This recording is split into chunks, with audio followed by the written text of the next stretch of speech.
ADN Podcast. ADN Podcast. Voces con contenido.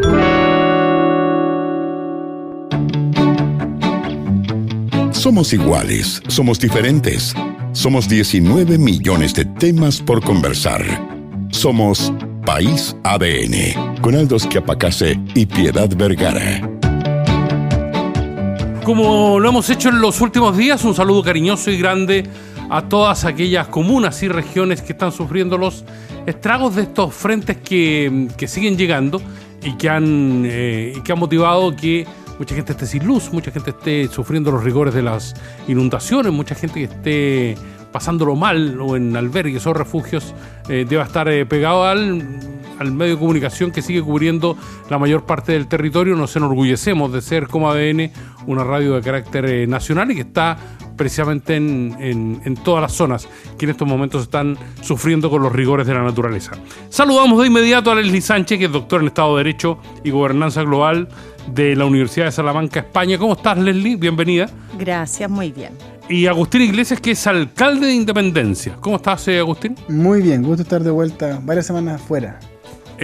Voy a comenzar de inmediato con la contingencia, aprovechando que ambos estuviste presente de manera tangencial en la entrevista que acaba de tener el alcalde Alessandri con nuestra emisora, por lo que están viviendo los municipios en estos momentos, divididos y juntos. Agustín, y quisiéramos partir por preguntarte qué te parece esta fórmula a la que se está llegando en el marco de la discusión de la mega reforma en términos de compensar a los municipios que van a dejar de percibir recursos en el marco del Fondo Común. Mala, muy mala. De hecho no quise firmar una carta que firmaron varios alcaldes de mi sector político defendiendo esa postura. Yo creo que la ley es necesaria, creo que hay que avanzar en la ley de construcción, espero que se apruebe en el Senado, pero esa indicación espero que no avance. Porque es una definición de una política, uno podría decir, o una indicación muy regresiva en su decisión de cómo se distribuyen esos recursos con impuestos generales a municipios que pierden muchos recursos por contribución, efectivamente, pero que se reponen con impuestos generales a los municipios de Las Condes, por ejemplo, u otros, para no ponerlo solamente en uno, y que no se entiende además cuando el discurso ha sido estrechez fiscal desde que inició el gobierno y se está dispuesto a entregar esa cantidad de recursos, 70.000 millones de pesos, principalmente a los municipios más ricos de nuestro país.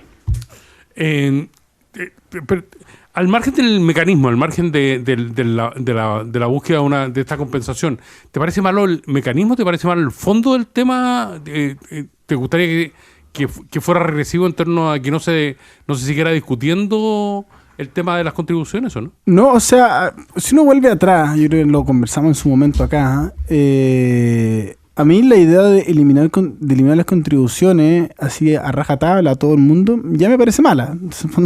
Como que ya tengo una diferencia desde el principio en el debate de esto. Creo que era razonable, sí, en algunos tramos, aumentar los tramos socioeconómicos, porque efectivamente hay personas que tienen una vivienda que puede ser cara, ¿cierto? Pero eso no es liquidez, y no tienen liquidez para el día a día, entonces seguir pagando contribuciones es un peso en su bolsillo. Hasta ahí me quedaría yo, pero hoy día se avanza en contribuciones, eliminarlas para todo el mundo y además reponerlas a todo el mundo con impuestos generales. Entonces es sobre, mi diferencia es sobre el fondo del tema. Pero bueno, eso ya avanzó, ya se decidió eso, pero hoy día además, la última decisión, creo que el gobierno tenía una oportunidad, y esto abre una discusión para los municipios, cómo se financian, etcétera, y no se aprovecha, no. Además se toma una manera de reponer los recursos de manera muy injusta. Y Leslie, parece ser uno de los temas centrales en lo que va a ser la discusión, la próxima dilatada discusión por lo que se ha llamado la ley de reconstrucción, ¿no? Yo creo que fue uno de los temas, lo que le genera o le da este protagonismo estos días es que fue la única norma que no se aprobó en el trámite, digamos, ordinario, por lo tanto en el trámite legislativo habitual y por lo tanto va la mixta. O sea, la comisión mixta surge solo por esta norma, que tiene que ver con esta restitución de dinero, digamos, a los municipios que se ven afectados por esta lógica yo creo que es muy recurrente en este gobierno y que a mí me parece que demuestra un poco la incomprensión de la diversidad nacional que tenemos tanto en comunas como regiones, como clases sociales, en fin, cuando quieres aplicar estas leyes parejas como a todos, como cuando partieron con el 3% de reducción de gasto a todos los ministerios, tratando de la misma manera Ministerio de Salud, Educación y no sé, al Ministerio de Bienes Nacionales u otros ministerios, digamos, que no tienen el mismo impacto en la ciudadanía. Hoy es lo mismo, es como no paguen las contribuciones las personas sobre determinada edad en cualquier comuna, entendiendo que hay personas de esa edad que calificarían que podrían perfectamente pagarla. Y que no viven precisamente en condiciones, digamos, de precariedad, donde el pago de la contribución realmente es una carga a fin de mes y que te perjudique. Y a mí me parece lo más injusto, como decía el alcalde, es que además la restitución que propone el gobierno es con fondos generales. Eso significa entonces que todos los chilenos y chilenas vamos a pagar como el subsidio de quienes van a dejar de pagar contribuciones. Y como te digo, a mí no me parecería injusto en la medida que fueran los sectores más vulnerables, los que realmente les complica llegar a fin de mes y el pago de contribuciones les perjudica. Pero una persona que puede pagarlas, que tiene casas, digamos, de monto importante y que no le representa una merma a fin de mes, no entiendo por qué los sectores vulnerables tendrían que con las rentas nacionales, o sea, con lo que pagamos en tributos, en impuestos, subsidiar aquello. O sea, en general creo que responde a la lógica de toda esta reforma, o mega reforma, como se llame, que no tiene un sustento de coherencia en términos de política fiscal y política pública. Es como, me tinca hacerlo y hagámoslo. Honestamente no veo así de simple la toma de decisiones, porque nada se justifica. O sea, la invariabilidad tributaria no se justifica, los temas medioambientales no se justifican, o sea, no se entienden. Tampoco han podido acreditar los resultados futuros, aproximadamente, cuántos van a ser, qué es lo que vamos a ganar como Estado, nada. Entonces, son como esas decisiones antojadizas y además expresadas de manera, yo siento, bastante cruel a ratos por el ministro Quiró, como cuando dijo como si los alcaldes quieren, así como compensación, vienen y si no, no vienen nomás, es como, está difícil. ¿Algo más, Agustín? Lo cerramos. ¿Leslie? Lo cerramos. Es que lo que pasa es que Agustín ha sido mencionado en un par de oportunidades en entrevistas con colegas alcaldes, te lo comunico hoy. No me enteré. Por esta negativa a firmar la carta, lo que depende de a quién estén entrevistando. Digamos. Hoy día viene eso en un diario. En la tercera. Por eso quizás. Sí. Pero, me acabo de enterar. Por eso. Pero Mauricio y la Paula Bravo acaban de entrevistar al alcalde de Sandri y dicen que en alguna... él asegura que en una de esas te convencen y por el otro lado están muy contentos por la decisión que tomaste. La alcaldesa Alfira lo citó como una buena excepción. Ah, muy bien. Leslie, ¿me puede explicar lo del Tribunal Constitucional y la buena conducta como requisito para ser abogado, no? Uy, es que yo, no sé si ustedes saben, pero yo estaba metida full requerimiento de inconstitucionalidad por la mega reforma, así que no me metí mucho en ese tema. Pero a ver, en general el proceso de titulación para llegar a ser abogado y abogada, yo creo que tiene demasiadas etapas que cursar, que lo hacen extremadamente dificultoso y que tiene indicadores bien negativos en salud mental de los estudiantes de Derecho. No es habitual en una carrera que una persona tenga que, por ejemplo, rendir exámenes obligatorios de todas las cátedras, incluso aquellas que puedan tener un promedio 6.9. Cada vez se ha ido flexibilizando más aquello, pero bueno. Tener que hacer una práctica para el Estado en las corporaciones de asistencia judicial u otros lugares que se han ido agregando.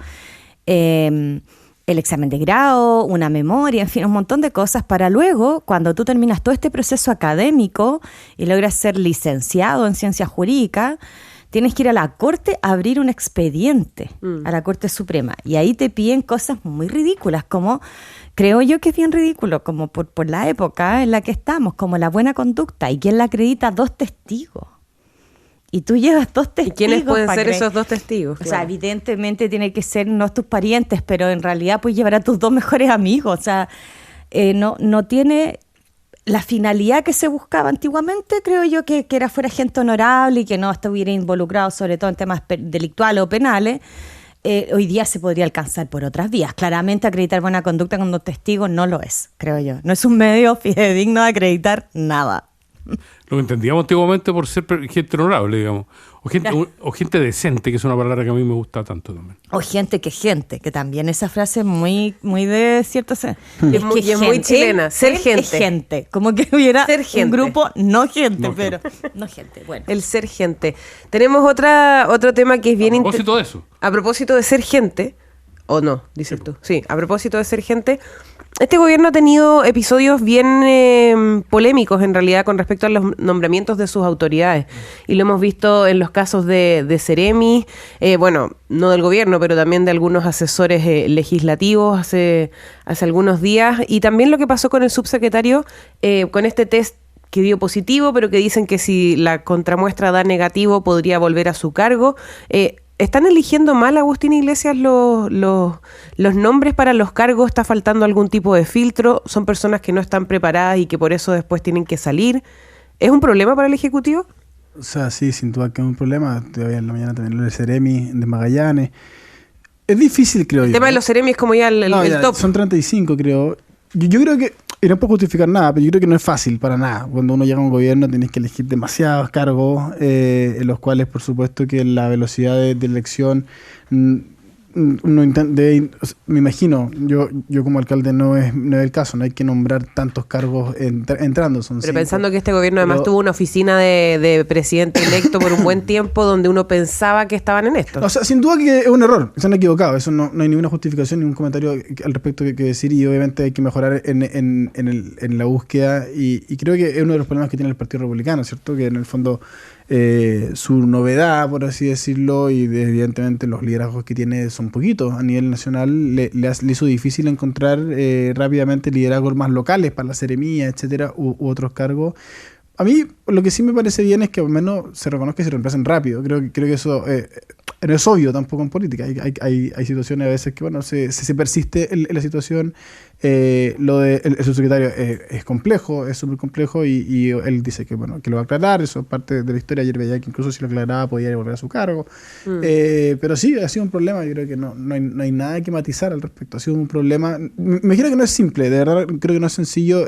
Los gobiernos, creo que no es el primer gobierno con este problema, sino que se ha repetido en otros gobiernos también. Bueno, con embajadores. Con embajadores, por ejemplo, claro. Que quizás es más sensible incluso. Quizás es más sensible porque en las embajadas hay funcionarios de carrera, en el fondo hay más posibilidad, hay menos, por así decirlo, hay menos riesgo, o uno podría tomar menos riesgo. Acá son personas que toman seremías, probablemente mismas de partido, y que no se conocía, ¿cierto?, sus detalles respecto a su vida personal, pero tienen que salir rápidamente y obviamente hacer mejores filtros de parte del gobierno. ¿Leslie Sánchez? No, o sea, yo tengo ¿Te agrego un dato más de los que te dio Piedad? Dígame. Más pelo a la acaba sopa. de ir? Más pelo a la sopa. ¿Quién acaba de renunciar? A ver. Hay que ser fome para estar en este gobierno, ¿no? ¿Es por eso, dices tú? Mira, yo insisto, quiero agregar, o sea, poner sobre la mesa elementos políticos bien relevantes, creo yo, que evidentemente para todos ciudadanos y ciudadanas yo creo que es preocupante que las autoridades no logren mantenerse en sus cargos. En fin, eso es obvio. Nadie quiere hacer fuego de este árbol caído, digamos. O leña, no sé cómo el dicho, perdón. Leña del árbol caído. Ya, gracias, Aldo. Pero sí, yo creo que tenemos que enfocarnos en dos cosas. Primero, aquí es evidente que los problemas que están viviendo tienen que ver con marginar a Chile Vamos. O sea, Chile Vamos tiene gente con harto más carrete. O sea, a lo menos hay muchos militantes, me imagino yo, que formaron parte del gobierno del presidente Piñera 1 y 2. Por lo tanto, hay gente que en el cuerpo tiene 8 años de experiencia, y me parece que eso pesa en política, importa, cuenta. Pero como pareciera que no hay una decisión o una voluntad de incorporarlos, creo que ahí se están perdiendo capital humano, creo yo, relevante, que podría asumir labores públicas. Y es tan notorio, digamos, esta distancia con Chile Vamos, que hace que recurran a figuras muy nuevas, gente muy joven, sin experiencia, probablemente republicanos, libertarios, en fin, que no conocen el aparataje público y que a lo mejor además tendrían dificultades personales, ¿cierto?, que se evidencian.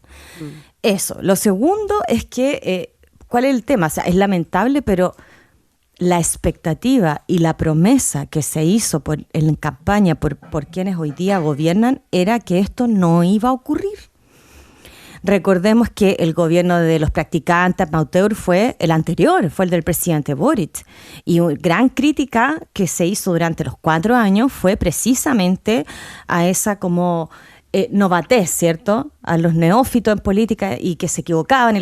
Y resulta que se equivocaron harto menos y los tuvieron que reemplazar harto menos que hoy día. O sea, tú no llevas ni medio semestre de gobierno, creo, y tienes 2 ministros fuera, 5 subsecretarios y casi una treintena de seremi. O sea, esos son números complejísimos. Y creo que para el mundo que hace análisis político como uno o que está en la vereda política distinta, eso es lo que tú quieres, digamos, poner sobre la mesa. O sea, no se trata de empatar ni competir, pero seamos honestos. O sea, la promesa era que esto no iba a ocurrir. Ya. Dicho eso, que creo que una de las tantas promesas que incumplías, por lo menos estos primeros meses de gobierno, el tema del subsecretario de Hacienda creo yo que es complejo y creo que también hubo una sobrereacción, me parece. O sea, de todas partes. O sea, que el mismo subsecretario ya no sé si ustedes saben, pero él sacó 2 comunicados en esas mismas horas. Uno decía que defendía la honra, el otro dijo que ya no iba a defender la honra. O sea, no esperaron la contramuestra, que es algo que yo entiendo se puede hacer relativamente rápido. Tampoco entiendo la necesidad porque le están haciendo a sus funcionarios cada 3 meses exámenes de droga. O sea, eso es ley, entiendo que eso es ley. No, hay una ley que te lo pide, pero entiendo que es por semestre. Una por semestre. Entiendo que es directriz de este gobierno hacerlo cada 3 meses. Y que tiene que ver con esta cosa, como te digo, de vincular política como con lo moral, como con lo correcto. Y yo creo que para mí es un profundo error. Me parece que expone a su gente, ¿te fijas? Porque ¿qué pasa si más rato esto sale que era un falso positivo? Que es una de las opciones que ellos que se barajan. O sea, o que no declaró un medicamento que se estaba tomando y en realidad esa droga no era un alucinógeno, no sé cómo se llaman, pero era otro tipo de sustancias, pero que era, no sé, medicada. Indicada me refiero por un médico. Ese ser humano, ¿cómo sale mañana a la calle? O sea, ya quedó como el señor que lo echaron porque consumía droga, aunque haya hecho declaraciones o saque más comunicados para la ciudadanía, estoy segura que la percepción va a ser lo sacaron porque consumía droga. Y a lo mejor no lo es, pero tiene que ver con ¿Y si lo fuera, Leslie? Bueno, yo también creo, y en esto me ganaré el odio masivo de la gente que nos escucha, me parece que es una torpeza la decisión que empezó Pamela Giles, que le tengo cariño a la abuela, pero en esto yo creo que está muy equivocada, de haber empezado a meter en las leyes de presupuesto y diferentes leyes la obligación de hacerse test de droga. A mí me parece que hay cargos en los que evidentemente todo lo que tiene que ver con seguridad, la ANI, inteligencia, qué sé yo, pero si alguna persona consume alguna droga que me parece a mí no sé si hay alguna menos dañina, pero bueno, en sus tiempos privados, en sus esferas privadas, en sus casas, no sé, y llega el lunes, ya hace bien su pega, yo creo que andar persiguiendo consumidores no nos ayuda en nada. Al funcionamiento del Estado, la eficacia, o sea, me parece que si tu tema es prevenir el consumo, ya, hagamos otras cosas. Si tu tema es que quieres autoridades que no consuman, bueno, es que no se trata de gente eso. Que no consuma, no sé, pero encuentro que es un estándar que para mí transgrede un poco tu vida privada, honestamente. No existen productores sin consumidores. Ese es el argumento, ese es el fondo. Y a mí me parece perfecto. En el fondo, cuando uno combate cierto el narcotráfico, y ese el estándar que se pone como Estado, no hay productores sin consumidores, eso es lo que se está abordando. Entonces, cuando una persona consume, por ejemplo, cocaína, más allá del juicio moral que uno puede hacer, ese no es el rol, no es el rol quizás del Estado y uno personalmente podrá hacerlo o no. Uno está diciendo, bueno, usted forma parte del circuito delictivo que se produce por la cocaína, y eso es un problema, sin duda. No, porque yo no digo que el consumo, o sea, como tú bien dices, venden, y hay narco, y hay redes lamentables en los sectores, sobre todo más populares, donde coaptan, digamos, a todas unas generaciones completas de jóvenes, porque hay alguien que les va a ir a comprar. Si no, obviamente esta cuestión no sería un negocio, ¿cachai? Y no ganaría plata, y lo que mueve al narco es la plata. obviamente. Por eso, pero quien compra forma parte de eso. Quien compra es quien ayuda, por supuesto, al financiamiento y a la existencia de la persona que vende. Entonces, a mí sí me parece complejo, o sea, me llama mucho la atención, de hecho, que parezca problemático que se haga con control de droga respecto a 3 meses. A mí no me parece nada problemático. Es un estándar más alto que el que pone la ley. Creo que en eso yo no le veo ningún problema, al menos. Y no tiene que ver con un juicio moral respecto a los funcionarios del Estado, tiene que ver con la preocupación que existe respecto a enfrentar a quienes venden droga por el impacto que tienen en la sociedad, y como decía, sin consumidores no hay productores. Entonces creo que es un problema que bien se ve. Súper de acuerdo, pero insisto, sabiendo que tiene algún par de funcionarios que consumen droga, ¿eso es una política pública que va a dejar de... que va a intimidar al vendedor, que va al productor, al que coapta niños como soldados en las poblaciones? ¿Va a provocar un efecto? Yo creo que no tiene un efecto concreto. Pero es una señal clara del Estado que sus miembros de autoridad, sus secretarios, etcétera, o en el caso de los alcaldes, los concejales, no forman parte de ese circuito. No forman parte de quienes le compran al narco, que es ilegal y genera un montón de daño en la sociedad. Que nos dejan en un grado de vulnerabilidad. Es lo que suele decirse en términos de que las autoridades que son importantes, en el marco de que son consumidores, están en un grado de vulnerabilidad determinado. ¿Pero te pareció adecuado el procedimiento, Agustín, en términos de marginarlo tras la primera muestra sin esperar la contramuestra y ahora asegurar que si hay contramuestra negativa va a volver al gobierno, ¿no? Es compleja la decisión. Yo no sé qué hubiera hecho realmente en su caso, porque además que hoy día es muy difícil el manejarlo, administrarlo. Yo creo que el gobierno sabe perfectamente esa información. Por ejemplo, esperan la contramuestra, pero se filtra la información previamente. El daño que se le hace al gobierno, porque obviamente hoy día la política tiene mucho de eso, tiene mucho de daño, el ataque personal. Entonces, creo que lo que se quiso hacer es prevenir eso, sabiendo que incluso podía ser un falso positivo. Y eso es lo que entiendo incluso, yo creo que el mismo subsecretario, en el fondo, que pone su cargo a disposición por lo mismo, en el fondo, porque el daño al gobierno podría haber sido grande.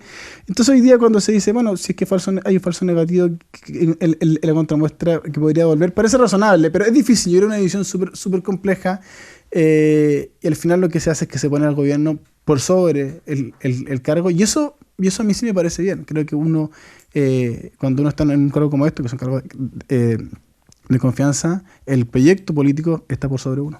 ¿Leslie? Que discrepo en algunos elementos, porque, a ver, insisto, ¿cuál es el objetivo de incorporar estas obligaciones? Ya. Como los test de droga. Los digamos. test de droga. Porque yo, por ejemplo, creo que, y mirando también legislación comparada, por ejemplo, creo que la declaración de patrimonio e intereses de una autoridad, y que la haga de manera incluso cada 3 meses, que es lo que no se hace, podría reflejar mucho mejor su actividad o su conducta privada, y si hay eventuales conductas delictuales o no sé, un enriquecimiento extraño, digamos, me parece, y eso lo podéis conseguir con ese mecanismo, como digo, que es la declaración de patrimonio e intereses, o con el levantamiento del secreto bancario, que me parece que es mucho más eficiente llegar al origen del problema, porque lo demás, como te digo, es pura superficialidad. Es decir, ok, te hago un test cada 3 meses, te puede salir sin negativo.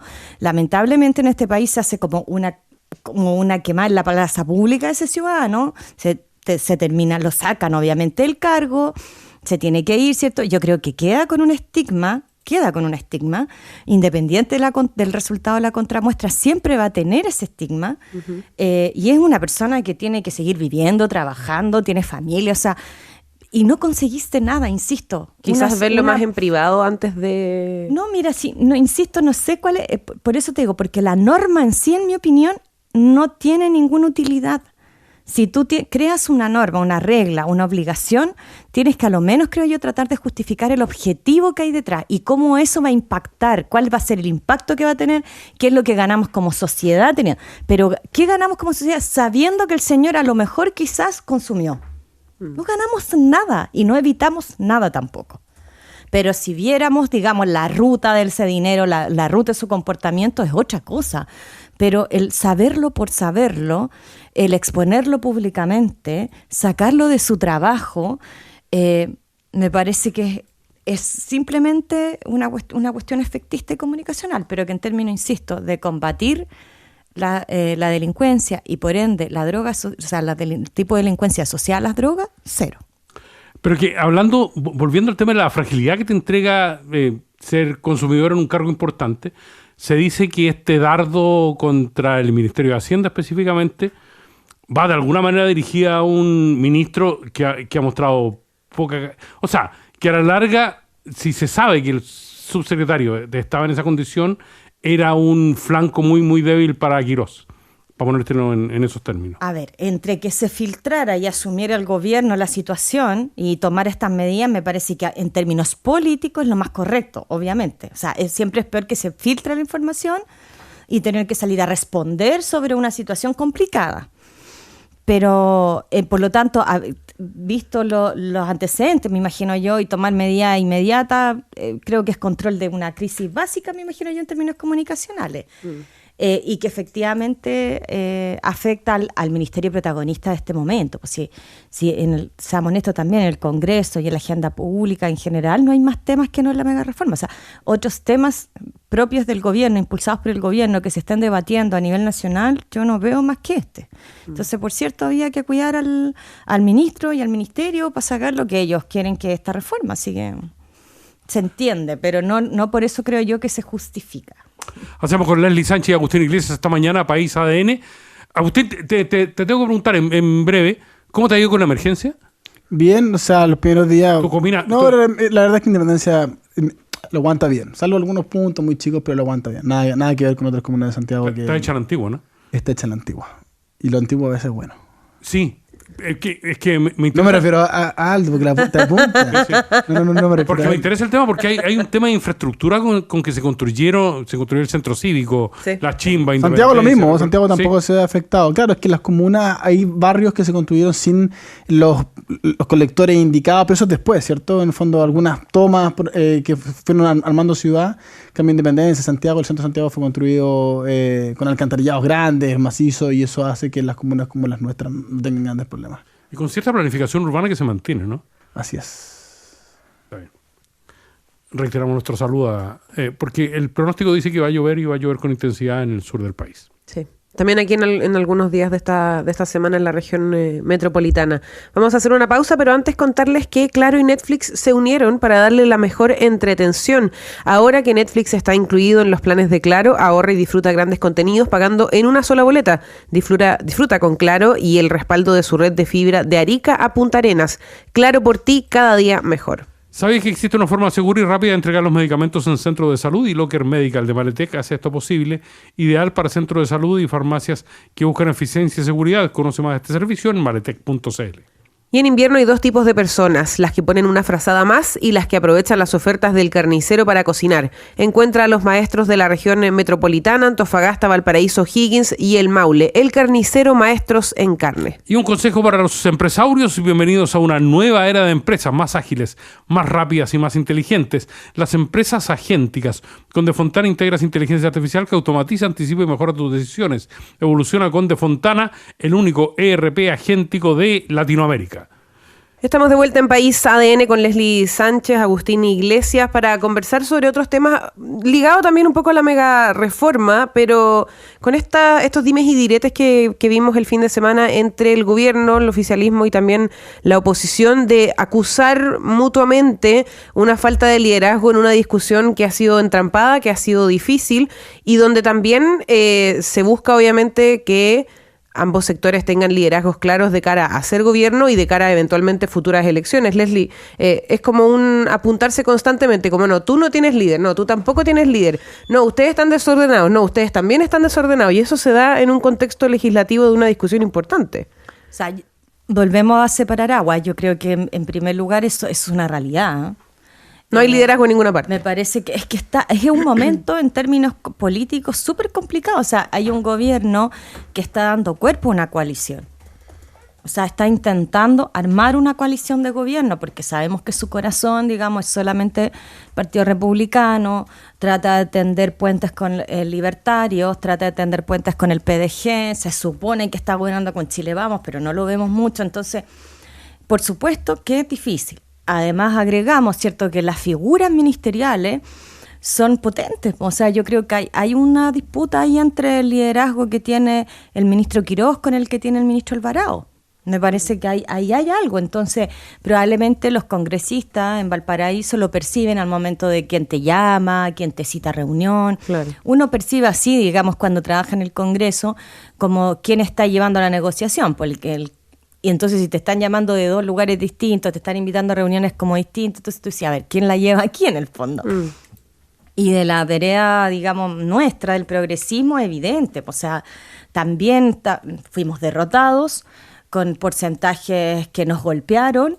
Nuestros partidos, muchos están en el tema de organización interna, eligiendo nuevas directivas, moviéndose, y además enfrentas golpes importantes en el Congreso, como esta mega reforma, la advertencia de que viene una reforma laboral también así intensa.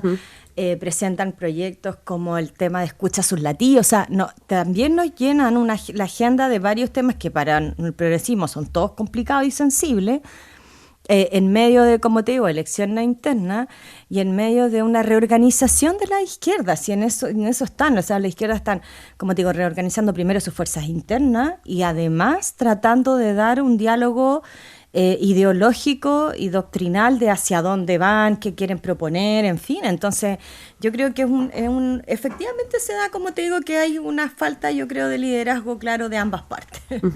Quería pasar una información del momento breve antes de seguir con la discusión. Metro de Santiago nos informa hasta ahora que, lamentablemente por una persona en la vía, el servicio en la línea 1 se encuentra disponible desde Los Dominicos a Escuela Militar y de San Pablo a Tobalaba. Hay ahí un espacio entre las estaciones, claro, Escuela Militar y Tobalaba, donde no está funcionando el servicio de la línea 1 de Metro de Santiago. Vamos a estar actualizando esa información.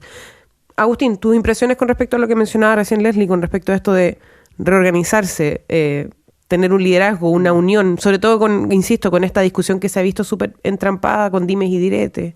Mira, de manera independiente, de verdad, y siendo objetivo, creo que en el Frente Amplio, o sea, la izquierda chilena es bastante evidente el problema que tienen del liderazgo. Y de hecho ellos mismos lo reconocen este fin de semana con un montón de entrevistas, tienen ahora su elección interna, etcétera, y obviamente, bueno, después de ser gobierno, eso es normal, creo yo, ¿no? Pero y siendo oposición, han tenido complejidades. Yo creo que lo que dice la Ornaza Martínez respecto a los problemas que tienen con el Congreso es bien severo. En el fondo, si no ven avance, si pierden ahora la reforma y después tienen un problema en el Congreso, van a tener un problema durante los 4 años.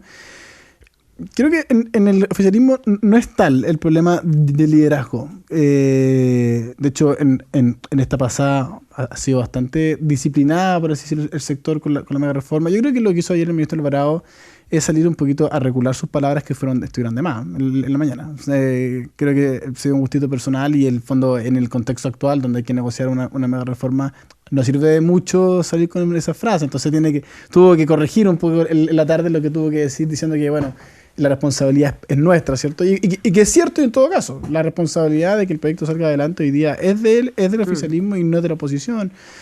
Entonces, eso, creo que el problema de liderazgo y de organización es más complejo hoy día en la izquierda que en la derecha, lo que no significa que eso va a ser así durante los 4 años. De hecho, cuando se acerquen las elecciones, siempre en el oficialismo hay más problemas que en la oposición. Agustín, Leslie fue integrante del Consejo de Expertos en el segundo proceso constituyente y por lo tanto ha estado muy, muy al tanto de la discusión constitucional que hemos tenido. Te lo digo, Leslie, porque nos interesa lo que va a estar seguramente en el debate en las próximas semanas, que es la actuación del Tribunal Constitucional con respecto a la mega reforma, que has estudiado. Que patrociné, que presentamos. Que presentaste. Vamos y presentamos. Y por lo tanto, me imagino que tienes posición con respecto a eso. ¿Hay aspectos anticonstitucionales en el megaproyecto aprobado, no? Sí, importante.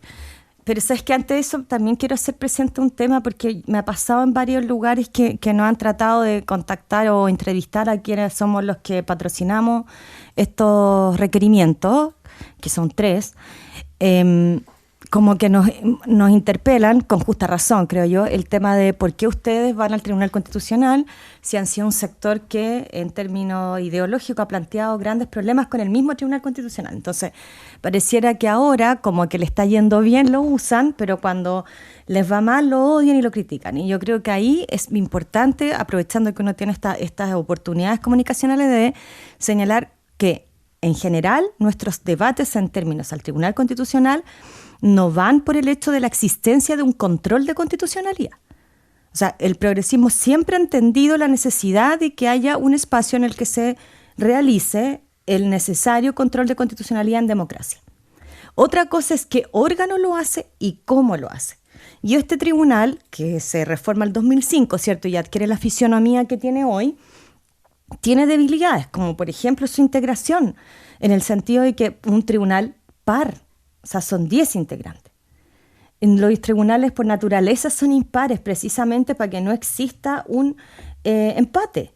Entonces, y frente además a la existencia de un número par, regula, ¿cierto?, la normativa en materia de tribunal constitucional que quien dirime el presidente o presidenta de turno. Por lo tanto, una persona estaría, ¿cierto?, resolviendo un conflicto democrático importante.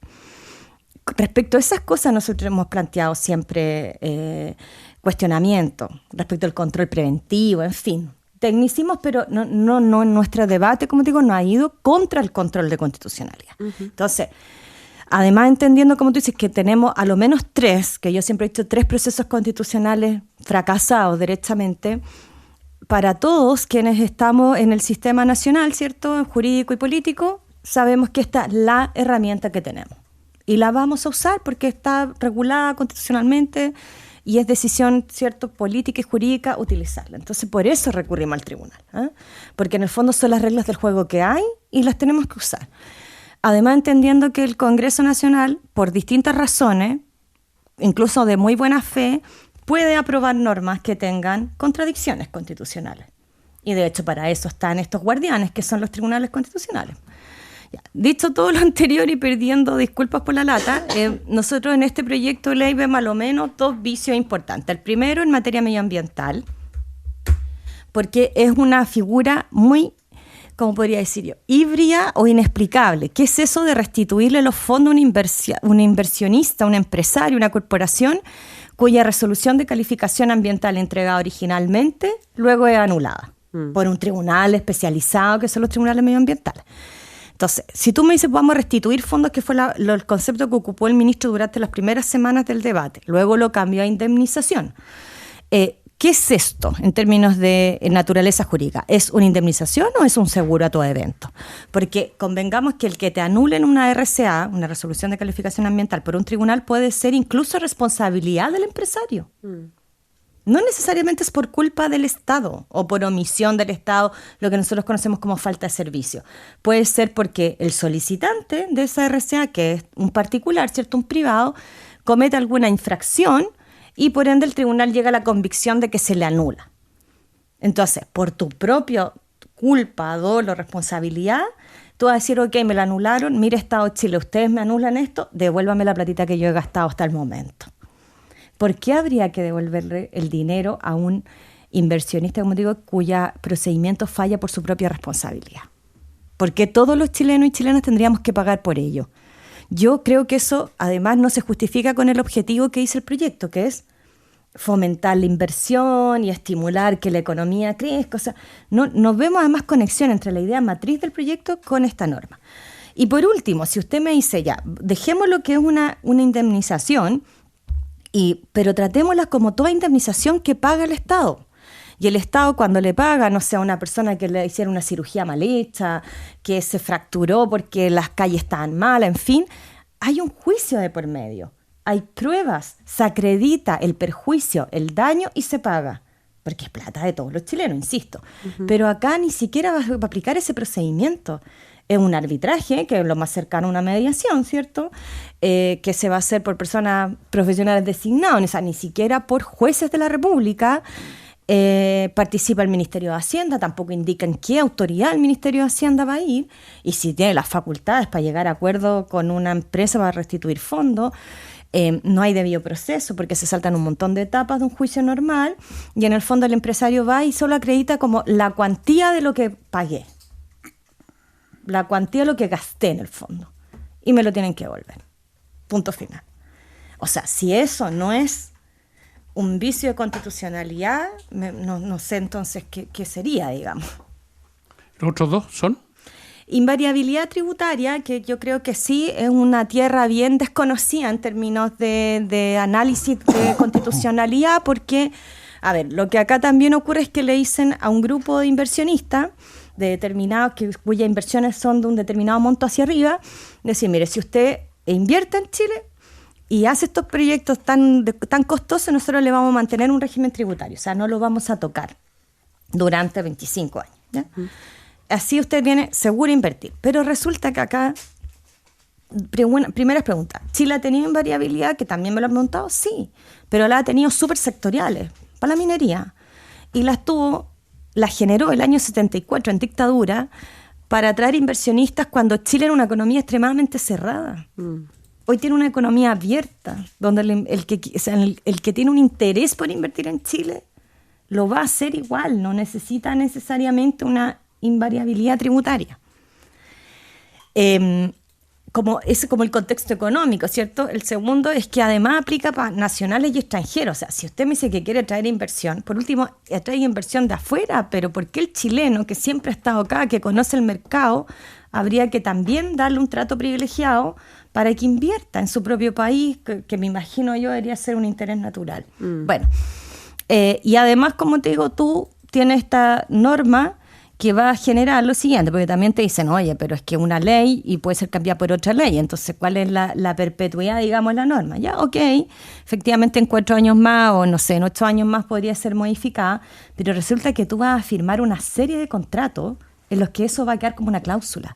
Y esos contratantes, el beneficiado sobre todo, va a decir, derecho adquirido, derecho de propiedad, también regulado en la Constitución, a mí no, aunque usted cambie la norma que quiera cambiar, a mí por 25 años ya no me toca nunca más esto. ¿Y qué pasa si tiene una necesidad urgente el país y quiere cambiarlo? Como pasó el 2010 con el presidente Piñera, que después terremoto tuvo que cambiar algunas tasas arancelarias y modificar números, digamos, para poder recuperar plata, para poder invertir y reconstruir el país. No, pues. Entonces, ahí viene el tema de que por muchos años este país se cuestionó por el tema de las concesiones de las carreteras, ¿cierto? Los peajes, todas estas cosas que eran como eternas y que nos parecían todo mal, que por qué se hizo así, amarraron al Estado y a los chilenos por décadas. Bueno, esto sería lo mismo. Lo mismo. Bajo esta justificación de, no, vamos a tener más inversionistas y al país le va a ir bien, pero resulta que no hay nada que acredite que eso le va a ir bien. Entonces, de allí creemos que se genera un problema democrático. ¿Por qué? Porque creemos que estas decisiones no pueden quedar amarradas así, a esa cantidad de años, a 25 años, intocables e inmodificables. Porque los países cambian, los gobiernos cambian y los ciudadanos cambian. Agustín. Sí, obviamente no es materia de mi expertise. Yo soy ingeniero, no soy abogado ni menos constitucionalista. Hay algunas cosas que me parecen que son más críticas políticas que críticas constitucionales. Hay otras que son críticas constitucionales, pero no me meto en el fondo porque de verdad no es mi tema. Pero sí, no puedo dejar pasar algo que dijo Leslie, que nunca se han opuesto a la existencia del Tribunal Constitucional. Busqué rápidamente en Internet. La magia de Internet hoy día hace que uno pueda tener argumentos fáciles. Fernando Atria dijo el 2026, en junio, ante la pregunta si el órgano debería existir, dice que no. En la entrevista dijo cuál es el sentido de tener una tercera cámara que no es elegida en un sistema democrático. Camila Vallejo dijo el 2020 la Convención Constitucional tendrá que evaluar su rol e incluso su existencia. La Convención Constitucional del 2021, con una amplia mayoría de convencionales de izquierda, patrocinó una norma cuyo objetivo era explícito, era eliminar el Tribunal Constitucional y reemplazarlo por un nuevo sistema de justicia constitucional. Entonces, la postura del respecto al Tribunal Constitucional, que es antigua, no es del último tiempo, tiene que ver con un cuestionamiento democrático respecto al Tribunal Constitucional. Eso es lo que ha dicho el Frente Amplio y el Partido Comunista. No lo estoy diciendo yo, en fondo son frases explícitas. Pero es fisionomía y órgano, no a la función del control de constitucionalidad, lo que el Frente, porque, bueno, el socialismo democrático tiene otra mirada, pero bueno, lo que dice en el fondo el Frente Amplio es que, pues si no me equivoco, Fernando Atria lo que ha planteado es que vuelva a donde estuvo originalmente. Si en este país, cuando se creó el control de constitucionalidad, lo tenía la Corte Suprema. Pero solamente para citar expresamente pero lo que no dice, es la función la que nosotros hemos cuestionado, nunca, es el órgano, pero la forma en que se compone, cuántos miembros son. Pero para citar expresamente lo que dice Fernando Atria, uno debería preguntarse seriamente si se justifica tener un tribunal constitucional en un sistema democrático. No un tribunal constitucional. Dice, ¿cuál es el sentido de tener una tercera cámara que no es elegida? En fondo, cuestiona la existencia de un tribunal constitucional, no este tribunal constitucional. Entonces, y eso es lo que se ha dicho durante mucho tiempo, desde la crítica al uninominal, el Tribunal Constitucional, los amarres, ¿cierto?, de la dictadura, en la transición. Entonces, por eso me parece extraño. Obviamente pueden haber diferencias respecto a lo que tú crees que se ha dicho, pero estoy leyendo solamente textualmente lo que dijo Fernando Trías. En términos de que la mega reforma va a generar una deuda que la reconocen incluso la reconoce incluso Quirós para ir derecho al tema. Sí. Esa deuda, Agustina, se ha dicho mucho, va a afectar fundamentalmente a las comunas, a los CEFAM, a la salud, a la educación. En esa mirada sabemos cuál es tu opinión sobre las contribuciones, pero en términos macro del proyecto, ¿qué te parece? Sí, yo diría que podría afectar, ¿cierto? Y eso va a ser algo a discutir en la ley de presupuesto de final de año. Yo no adelantaría el debate en el sentido, claro, ha habido discusión sobre los recortes famosos respecto a programas municipales, sociales, que a mí no me parece en lo absoluto malo. Revisar programas sociales que no son eficientes, donde se queman recursos del Estado, tienen que ser revisados a nivel municipal, a nivel del central, a nivel de cualquier órgano del Estado, y eso no me parece un problema en sí mismo. Pero también obviamente ahí la discusión va a ser álgida. Los alcaldes estaremos por defender los programas municipales y los recursos que sean necesarios, y evidentemente yo creo que el reconocerlo está bien. En el fondo, una reforma que en un principio, en su primera instancia, genera menor recaudación con la apuesta futura, ¿cierto?, que aumenta la inversión, con contrapartida, ¿cierto?, de lo que fue la última reforma, que se dijo que iba a recaudar tal puntos del PIB y no fue ni cerca de lo que se dijo que se iba a recaudar. Entonces, efectivamente, en el primer plazo eso va a ser, pero respecto a quién le va a afectar, alguien tiene que pagar esa cuenta, es evidente. Y creo que la apuesta del gobierno va a ser, y tiene que ser, a los sectores del Estado que son poco eficientes y donde se queman recursos. Que los hay en tu criterio, ¿no? En muchas partes. Creo que hay lugares que están tomados, cooptados, ¿cierto?, por un exceso de funcionarios, por ejemplo. Ese es el problema que tiene, por ejemplo, en la JUNAEP. No es un problema respecto a la cuestión de la JUNAEP, al fondo de la JUNAEP, a lo que hace la JUNAEP, en ningún caso, creo yo, sino que tiene que ver con la ineficiencia que tiene la entrega del servicio, evaluado por la DIPRES en este gobierno y el gobierno anterior, que es el rol que ellos tienen, ¿cierto? Habrá que revisar en algunos casos particulares respecto a si eliminarlo tiene un efecto demasiado grande, ¿cierto? Pero revisar la eficiencia en el programa para recortar recursos y hacerlo más eficiente me parece que está perfecto. Sí, pero habitualmente esa crítica también apunta a las comunas, digamos, a los municipios. Sí, sin duda. Los municipios tenemos el rol.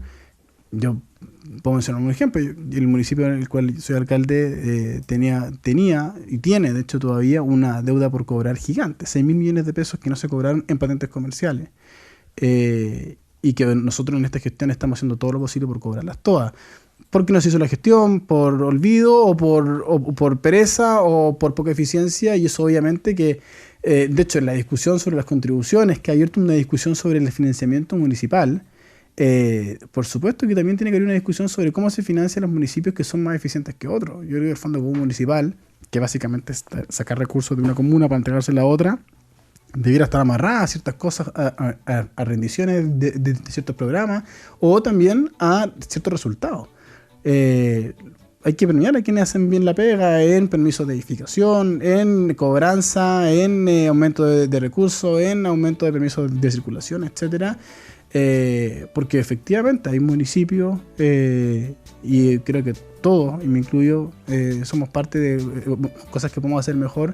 Tienen que estar constantemente revisando cómo gastan sus recursos, cómo cobran los ingresos, para mejorar una gestión que siempre puede ser mejor, obviamente.